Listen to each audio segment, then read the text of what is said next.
नागोठणे नगरीत शाह हजरत मीरा मोहुद्दीन बाबा उर्स निमित्त भक्ती, संस्कृती आणि सामाजिक ऐक्याचा द्वितीय संगम अनुभवायला मिळाला.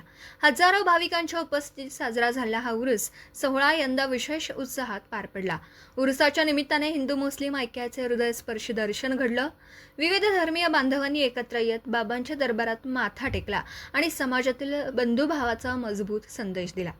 यावेळी विविध क्षेत्रातील उपस्थित मान्यवरांचा उरुस कमिटीच्या वतीने सन्मान करण्यात आला. कार्यक्रमाचं प्रमुख आकर्षण ठरलेल्या बहारदार कव्वालीने संपूर्ण वातावरण भारावून टाकलं. प्रसिद्ध कव्वालांच्या सादरीकरणाने उपस्थितांची मनं जिंकलीच. शिवाय देशभक्ती व संगीताच्या भक्तिरसात तल्लीन झालेल्या गर्दीने टाळांच्या कडकडाटात कलाकारांना उत्स्फूर्त दाद दिली. या धार्मिक सोहळ्यामुळे नागोठणे परिसरात मोठ्या प्रमाणावर आर्थिक उलाढाल झाली. विविध व्यावसायिक, फेरीवाले आणि स्थानिक दुकानदारांच्या व्यवसायाला मोठी चालना मिळाली. लाखो रुपयांची नव्हे तर कोट्यावधींची उलाढाल झाल्याचा अंदाज व्यक्त केला जातोय. दरम्यान उत्सव निर्विघ्न पार पडावा यासाठी पोलीस प्रशासनाकडून कडेकोट बंदोबस्त ठेवण्यात आला होता. चोख सुरक्षा व्यवस्थेमुळे संपूर्ण कार्यक्रम शांततेत आणि सुरळीत पार पडला. श्रद्धा, संगीत आणि सामाजिक एकतेचा संदेश देणारा हा उरुस सोहळा नागोठणेकरांच्या मनात कायमची आठवण ठरला. है करबला की ज़मीं खून में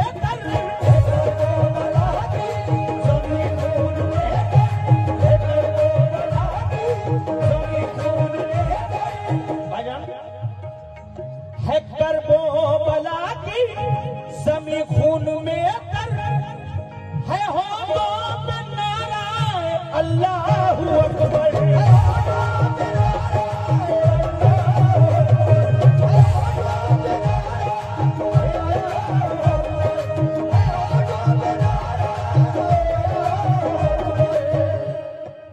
करबला की ज़मीं खून में है होठों पे नारे अल्लाहु अकबर। क्यों? नवासे ने सजदे में सर दे दिया,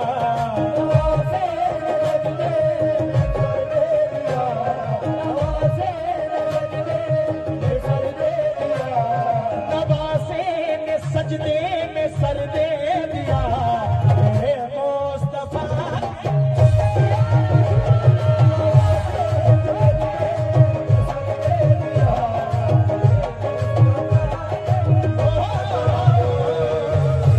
मोहब्बत के घराने वाला मेरे पुरखों की अमानत है ये जन्नत सा वतन, मेरा जूता भी कराची नहीं जाने वाला।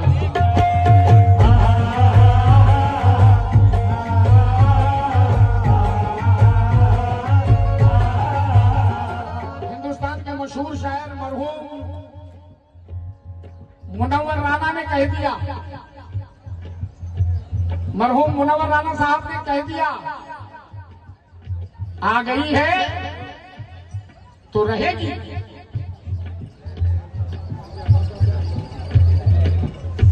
आ गई है तो रहेगी। तो कभी साहब आ गई है तो रहेगी, नहीं जाने वाली।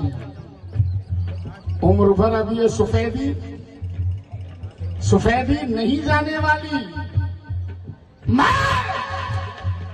मरूंगा तो यही दफन किया जाऊंगा, मेरी मिट्टी भी कराची नहीं जाने वाली।